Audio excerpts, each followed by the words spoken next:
아멘. 예, 귀한 찬양 감사합니다. 1년 동안 준비된 찬양을 하나님께 영광 돌려주셔서 성가대 너무 감사합니다.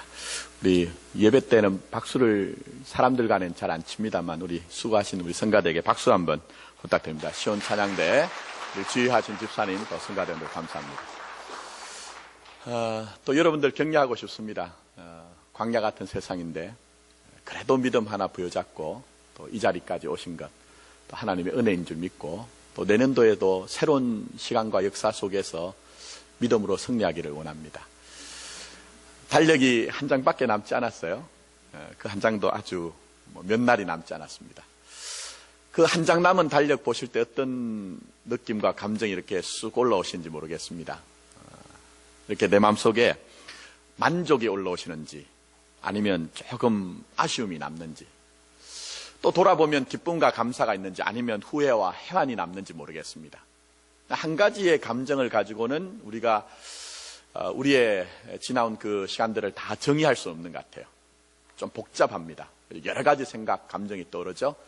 그래서 우리는 흔히 만감이 교차한다 이렇게 얘기를 하고 있습니다. 자, 근데 오늘 본문을 보시면은 여기에 만감이 교차하는 한 인물이 등장합니다. 야곱입니다. 오랫동안 가족과 고향을 등을 지고 타지에 나가서 밧단 아람이라는 외숙부의 집에서 한 20년 동안 아주 고생을 했습니다.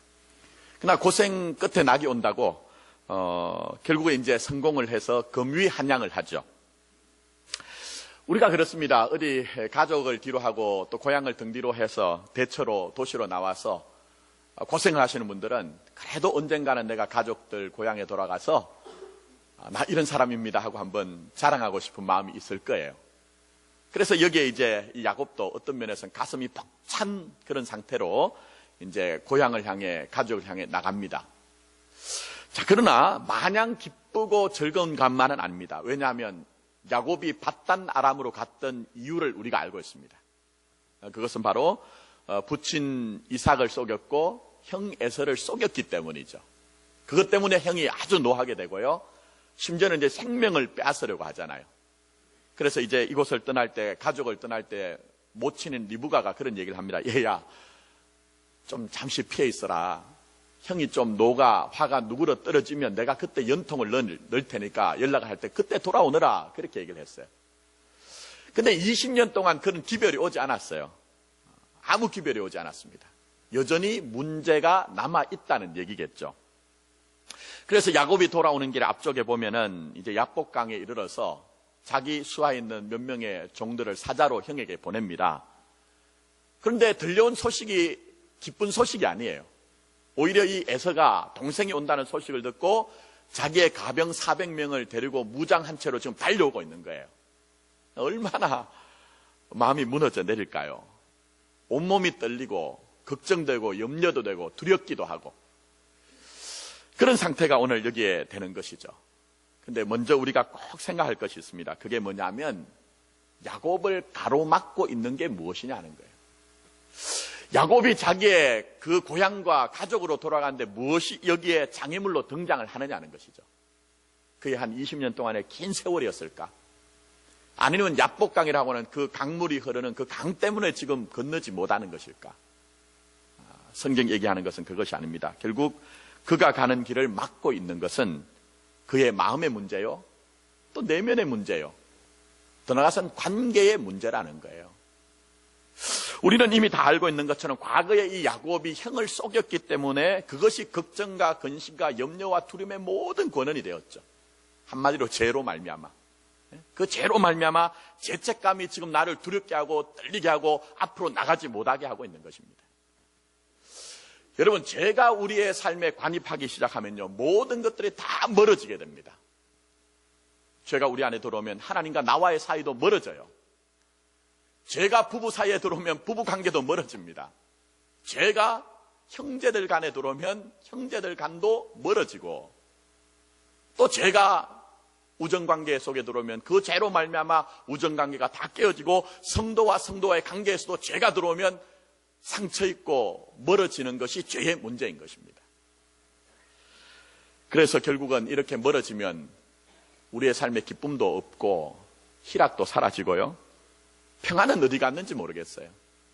내가 가졌던 지혜도 지식도 능력도 아무 소용이 없는 무용한 지경에 이르는 것이죠. 근데 가만히 살펴보면 이 2015년을 마무리하는 이 주에 우리가 새로운 시간, 새로운 역사 속으로 마치 강을 건넌 것처럼 건너가야 되는데 우리에게도 여전히 이 야곱이 야복강에 머물렀던 것처럼 문제가 남아 있습니다. 또 여러분 각자에게는 이 에서가 400명의 가병을 데리고 나에게 달려오는 것처럼 서리발처럼 일어나는 그 문제들이 우리에게 다가오고 있는 경우가 있죠. 그럼 우리가 어떻게 해야 될 것인가? 어떻게 해야 하나님의 새로운 역사, 하나님의 새로운 시간 속으로 우리의 인생이 들어갈 것인가 하는 것이죠. 자, 먼저는 하나님은 전적으로 하나님의 은혜를 구하라고 하십니다. 전적으로 하나님의 은혜를 구하라고 하세요. 자, 여기에 이제 야곱이 자기 가족 또 고향으로 돌아오는 길에 그냥 온 것은 아닙니다. 말씀드린 것처럼 자기 수하의 종들을 사자로 보냈어요. 자, 그러면서 얘기를 합니다. 5절 말씀 읽진 않았는데 한번 보십시오. 형에게 뭐라고 연통을 넣느냐? 내게 소와 나귀와 양떼와 노비가 있으므로 사람을 보내어 내 뭐라고 했어요? 죽게 알리고. 그러니까 형을 주라고 얘기를 하는 거예요. 그 다음에 내 주께 은혜를 받기를 원하나이다. 그렇게 얘기했어요. 그러니까 자기가 가진 이 세상적인 부와 명예와 소유를 가지고 형의 마음을 어떻게 하든지 좀 누그러뜨려 보려고 자기의 가진 수단과 방법을 다 가지고 문제를 해결해 보려고 하는 거예요. 근데 이러한 자기의 방법을 가지고 강을 건널 수 있더냐 하는 거예요. 오히려 말씀을 보니 형 에서가 400명의 가병을 군사를 이끌고 온다는 소식이었어요. 그래서 7절 말씀 보시면 야곱이 심히 두렵고 답답하여 이렇게 기록합니다. 여러분, 아무리 큰 문제가 있어도요, 내가 해결할 수 있으면 그건 문제가 아닌 거예요.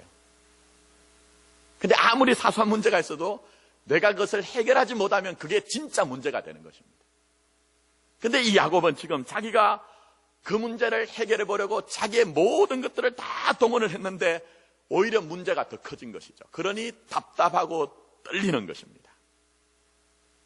2015년 여러분 믿음으로 살아오셨지만 어떤 면에도 우리에게도 이러한 것들이 있을 수가 있습니다. 근데 중요한 것은 여기서 포기하거나 여기서 중단을 한다면 아무 유익이 없다는 것입니다.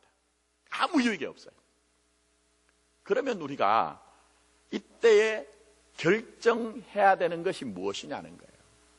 우리가 무엇을 결정해야 되느냐? 바로 하나님의 은혜를 전적으로 구하라는 거예요. 하나님의 은혜를 전적으로 구하라. 자, 그래서 보시면 이제 야곱이 자신의 계획과 판단이 아무 효용이 없다는 것을 깨닫고 이제 하나님의 은혜를 구합니다. 자, 그 내용이 9절부터 나옵니다. 제가 다 읽어드리지 않습니다. 9절부터 쭉 나오는데 특히 11절에 가면요, 주께 구하나이다 얘기해요. 조금 전까지만 해도 형님을 나의 주라고 얘기하고 내가 형님에게 은혜를 받기를 원합니다라고 얘기했던 사람이 하나님 앞에 나가서 하나님, 내가 주의 은혜, 하나님의 은혜를 받기를 원합니다. 하나님 앞에 간구하는 것입니다. 그리고 과거에 하나님 내게 은혜 속에서 약속하신 그 언약을 기억하셔서 나를 이 위경 가운데 건져 주십시오. 하나님 앞에 간절하게 구하는 자가 되는 것이죠. 여러분, 신자를 향한 하나님의 은혜가 뭘까요? 신자를 향한 하나님의 은혜. 우리는 그동안 많은 경우에 기독교 복음의 진리를 모르기 때문에 내가 내 원하는 것이, 마음먹은 것이 되어지는 것이 은혜라는 오해를 했습니다. 물론 그것도 은혜가 될 수가 있어요. 그러나 성경이 우리에게 얘기하는 그 하나님의 은혜라는 것은 내가 내 마음먹은 대로 되는 것이 아니라 내 인생은 하나님이 작정한 대로 되더라 하는 것을 깨닫는 것이 하나님의 은혜라는 것입니다. 그래서 오늘 본문 말씀 보시면 이 야곱이 모든 수단과 방법을 다 동원했지만 내 것으로는 안 된다는 것을 알게 하셨어요. 그리고 결국은 하나님 앞에 납작 엎드려서 하나님의 은혜를 전적으로 구하는 자를 만들어내시는 것이 하나님의 열심, 하나님의 그 집념인 것이죠. 저와 여러분들에게도 이 야복강처럼 남아있는 문제가 있을 것입니다. 또 때로는 이 에서의 400명의 가병처럼 우리를 향해 달려드는 문제가 있을 거예요. 근데 여러분 잘 보시면 애쓰지 않은 건 아니죠. 정말 애쓰셨잖아요. 정말 애를 쓰셨고 수고하지 않은 것 아니고 정말 수고했는데도 여전히 문제는 남아있고 그 문제가 나를 엄습하는 경우가 있거든요. 근데 중요한 것은 이런 문제는 우리가 당하는 것만이 아니라는 거예요. 우리가 살펴본 것처럼 야곱도 당하고 있는 것이고 믿음의 많은 선진들이 그런 일들을 경험하는데 사도 바울도 동일하게 경험합니다. 믿음으로 말미암아 믿음으로 살았고 그의 전 인생을 그리스도를 위해서 살았던 사람인데 고린도후서 1장 8절부터 보면 그는 이렇게 고백합니다. 형제들아, 우리가 아시아에서 당한 환난을 너희가 모르기를 원하지 아니하노니 힘에 겹도록 고난을 당하여, 그 다음에 중요한 얘기를 해요. 살 소망이 끊어졌다. 아니, 믿음의 사람인데 그렇게 살 소망이 끊어졌다고 얘기할 수 있는 거예요. 그런데 살 소망이 끊어졌다. 그리고 더 나가서는 9절에 보면 우리는 우리 자신이 사형 선고를 받은 것 같았다고 얘기를 하고 있어요. 얼마나 힘이 들었던지. 그런데 이 바울은 그것으로 끝하지 않았어요. 그것으로 끝하지 않았어요. 이어서 사도 바울은 하나님의 그 목적하심을 알고 있습니다. 내게 남겨진 그 문제가 어떤 하나님의 나를 향한 거룩한 사인인지를 알고 있어요. 그래서 그는 이어서 얘기합니다. 이는 내가 때로는 내 삶 가운데 가만히 보니까 얼마나 힘들었던지 살 소망도 끊어진 것처럼 보여지고 사형 선고를 받은 것처럼 보여지지만 이는 우리로 자기를 의지하지 말고 자기 자신을 의지하지 말고 오직 죽은 자를 다시 살리신 하나님을 의지하게 하려 하심이라고 말씀하셨어요. 사랑하는 여러분, 신자의 인생에는 결코 우연이 없습니다. 결코 우연이 없습니다. 신자 인생에 일어나는 모든 일들은 사실은 하나님의 섭리와 경륜과 계획이라고 우리는 고백을 하죠.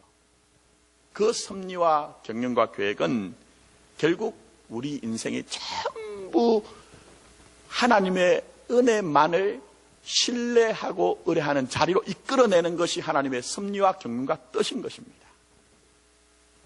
2015년 아직도 야복강 앞에 서 있는 것 같은 우리의 인생, 내 인생을 향해서 이 에서와 400명의 가병이 달려오는 것 같은 그런 큰 문제들, 그러나 하나님은 지금 여러분에게 손짓을 하고 있습니다.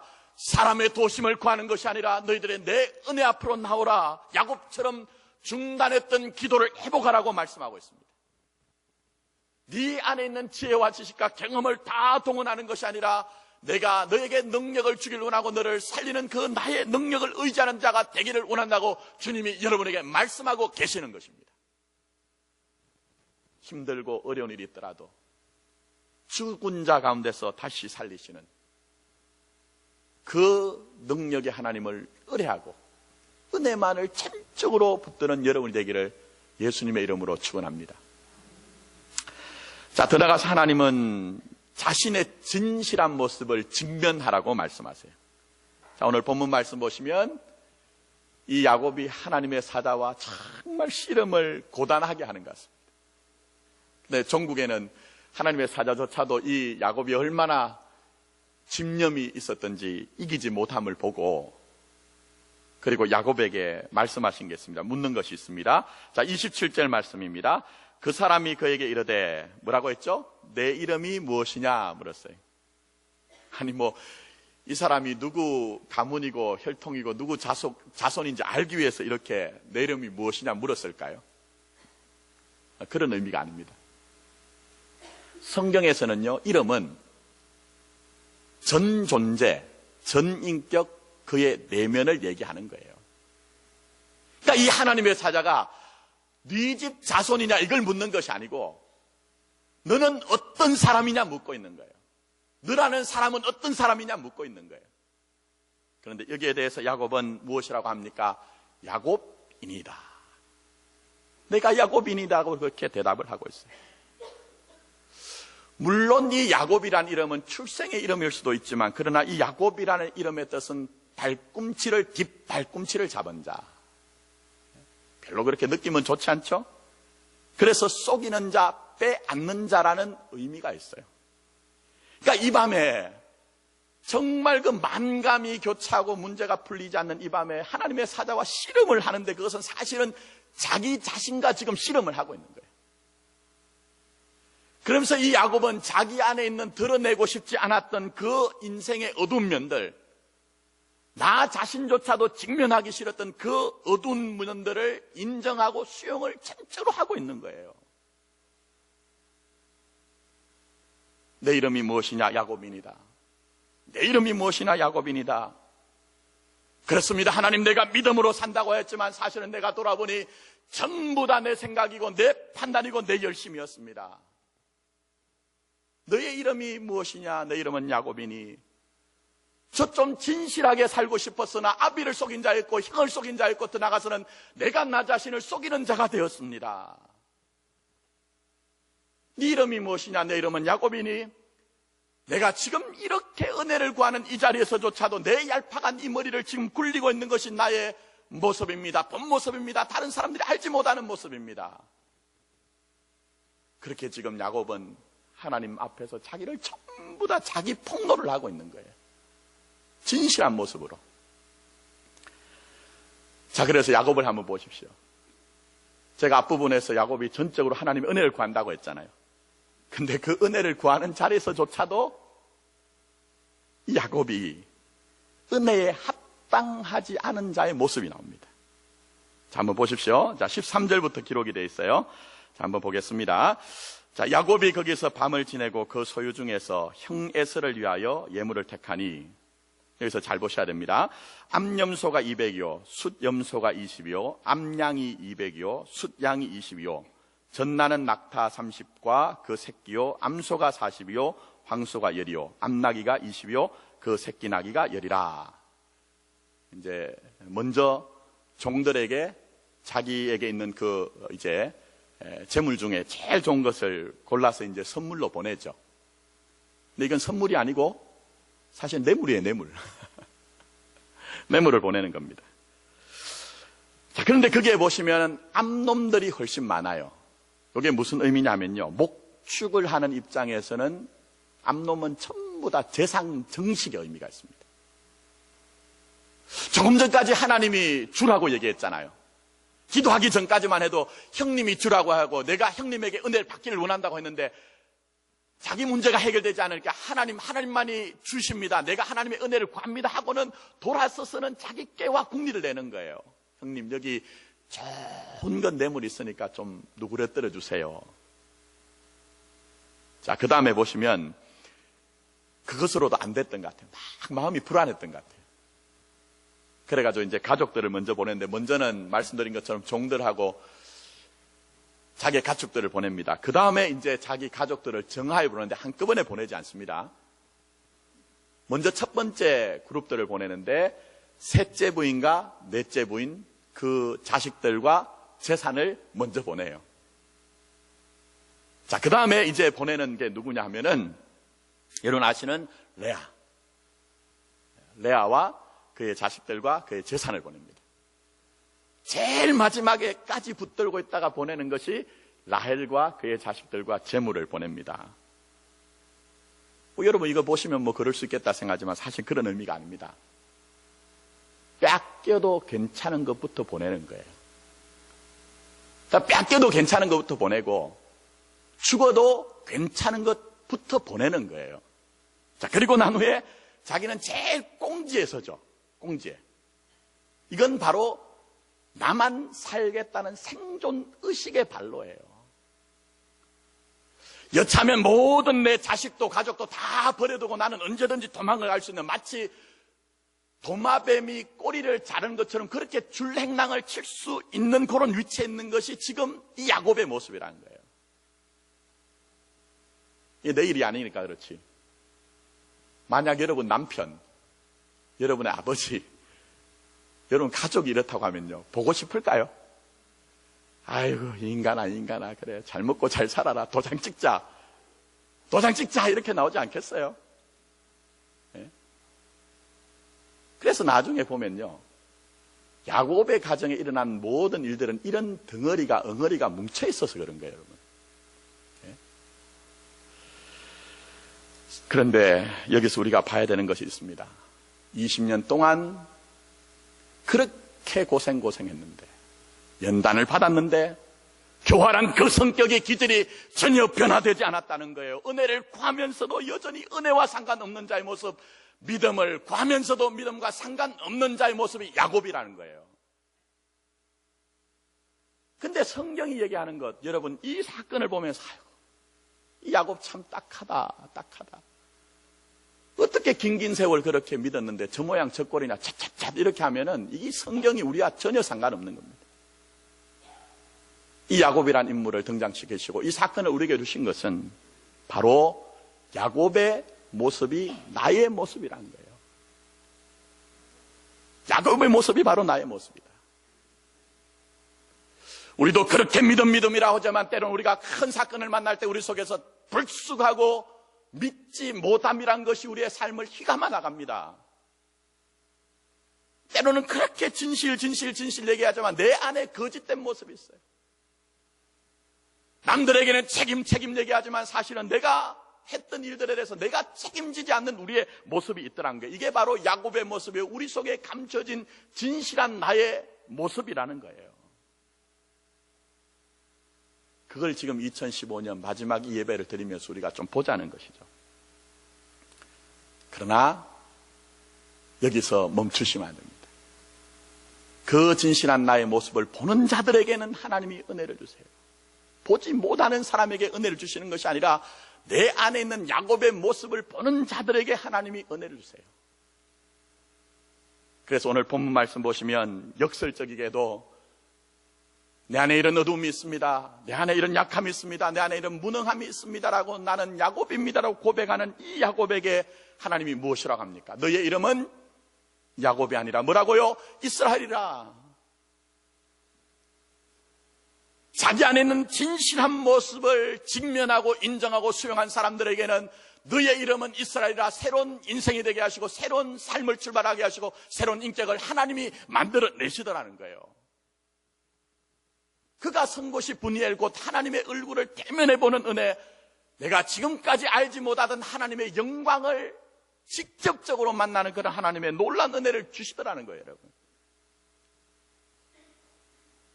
사랑하는 성도 여러분, 우리 공동체와 어쩌면 우리 자신이 하나님 앞에 설 때마다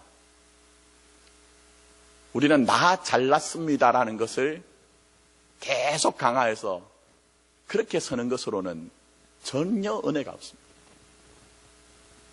오히려 우리가 다 이해가 되지 않지만 때로는 하나님, 내가 내 안에 야곱이 있습니다 라고 고백할 때 그때 치유의 역사가 시작되고 회복의 역사가 시작되고, 너의 이름은 이스라엘이라, 보라 이전 것은 지나갔으니 뭐가 되었다고요? 새 것이 되었노라. 새로운 인격도 만들어주시고 새로운 삶을 우리에게 빚어주시는 것입니다. 때로는 내가 답답하여 아무것도 보이지 않는 그곳에서 분이엘 하나님의 얼굴을 대면해보고 새로운 아침을 맞이하는 하나님의 은혜가 우리 가운데 임하는 것입니다. 우리가 우리 자신 안에 있는 연약함과 불의함과 무능함을 적어도 하나님 앞에서는 감추지 아니하고 깨끗하게 진실하게 인정함으로 우리에게 주신 이런 하나님의 큰 은혜가 임하기를 원합니다.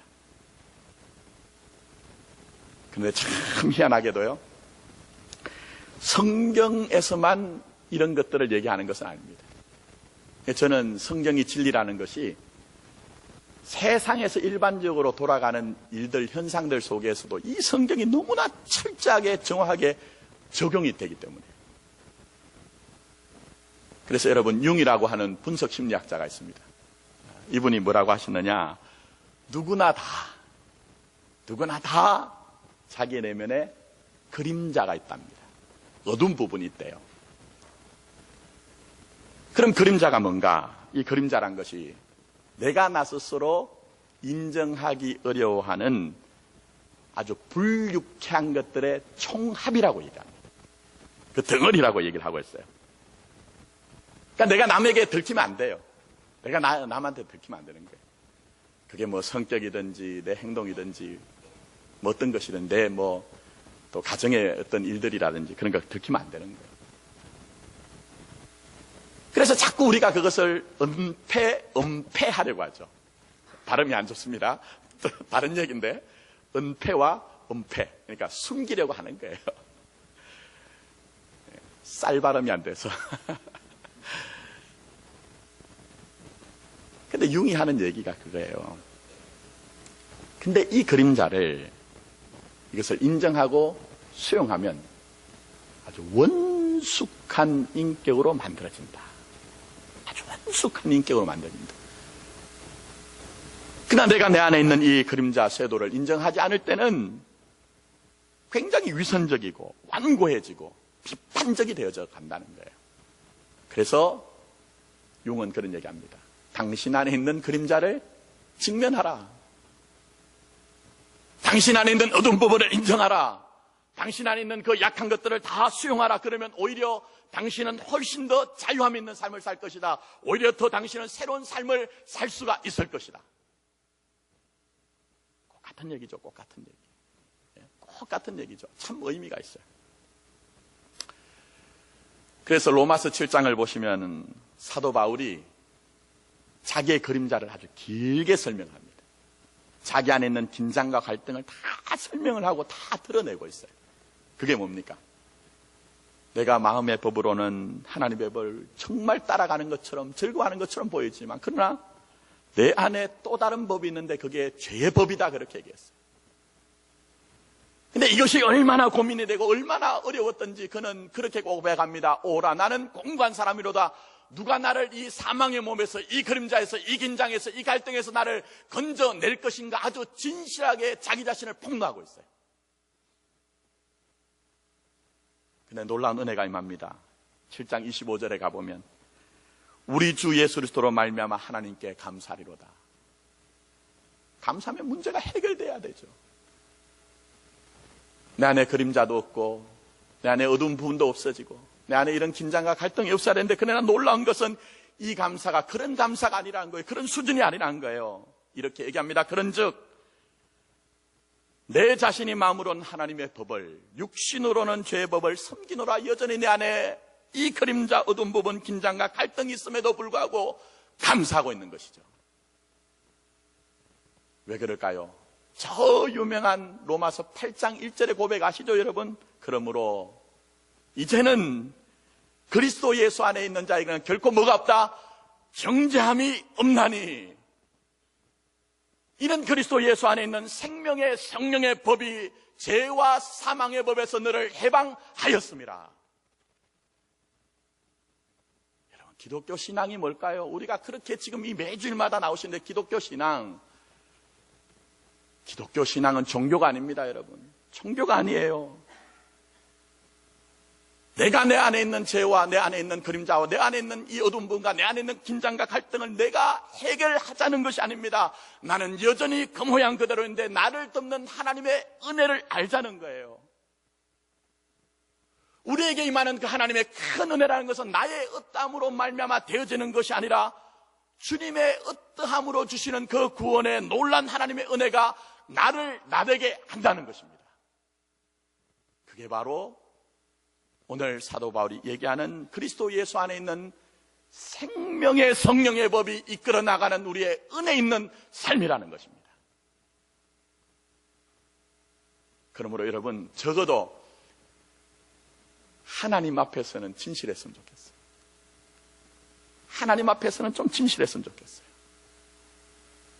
하나님 앞에서조차도 나 괜찮은 사람입니다 하는 것을 계속 강화하면요, 역설적이게도 아주 못난 사람이 됩니다. 완고한 사람이 됩니다. 굳어진 사람이 됩니다. 그러나 정말 하나님 앞에서 가난한 심령이 되어서 이 야곱처럼 나는 야곱인이다. 내 안에 이런 어두운 부분, 그림자, 긴장과 갈등이 있습니다라고 고백할 때, 인정할 때, 그때 하나님의 큰 은혜가 임하는 것입니다. 오늘 예배 가운데 있는 저와 여러분들이 적어도 하나님 앞에서는 나의 나됨의 진실을 가지고 주님 앞에 나가 주님이 여러분을 새롭게 하시는 놀라운 은혜가 임하기를 원합니다. 말씀 맺습니다. 제가 이제 저희 교회 부임한 지 1년이 됐는데 요즘 굉장히 바빴습니다, 분주하고. 어제도 이제 오후에 장례식을 주관하고 또 오전에는 잠깐 모임이 또 저희 교회 안에 있어서 하고 설교를 준비하면서 1년을 쭉 이렇게 회상을 해봤어요. 그러면서 적당한 단어가 뭘까? 내 인생을 향한, 교회를 향한 적당한 단어가 뭘까? 너무 상투적이지만 뭐라고요? 다난. 다사다난. 이 말밖에 생각나지 않더라고요. 이 말은 곧 우리 공동체가 아직 강을 건너가지 않았다는 거예요. 곧 이 말은 저와 여러분의 인생이 지금도 여전히 그 에서와 400명의 가병이 달려오는 것처럼 그 문제가 많이 남아있다는 거예요. 그러나 문제를 문제로만 보지 마시고 이 문제 때문에 더 하나님 의지하는 자리에 나가기를 원합니다. 잃어버린 기도를 회복하는 여러분이 되기를 원합니다. 그리고 더 나아가서 적어도 하나님 앞에서만은 내 진정과 진실을 가지고 하나님 앞에 나갈 때 하나님은 분명히 너의 이름은 이스라엘이라 새로운 인격을 만들어내시고 새로운 삶을 걸어가게 하시고 이제는 강을 걷는 자의 노래를 부르며 감정과 증거가 있는 삶을 우리에게 허락하실 것입니다. 이런 은혜가 오늘 예배 가운데 있는 저와 여러분들에 있기를 예수님의 이름으로 축복합니다. 아멘. 기도드리겠습니다. 2015년 한 해를 돌아보자면 약한 가운데 그리스도의 능력이 무엇인가를 체득하며 그런 인생이었습니다. 이제 2015년을 마무리하면서 아직도 남겨진 야복강과 같은 문제들, 나를 향해 달려드는 에서와 400명의 가병과 같은 많은 복잡한 문제들, 그러나 문제를 문제로만 보지 말게 하시고 우리의 눈 열어서 우리가 그동안 주로 삼고 있던 것들 다 내려놓게 하시고 오직 아버지 하나님만을 주로 삼아 아버지 우리에게 은혜를 달라고 하는 기도와 간구가 회복되게 하시고 그래서 때로는 약한 자의 모습이지만 때로는 허물 많은 모습이지만 때로는 어두운 우리의 모습이지만 그 모습 그대로 안아주시는 아버지 하나님의 사랑으로 말미암아 이제는 우리가 우리 자신의 힘으로 강을 걷는 자가 아니라 은혜의 능력으로 인생의 강을 건너가게 하여 주셔보소. 이 모든 말씀 예수님의 이름으로 기도합니다. 아멘.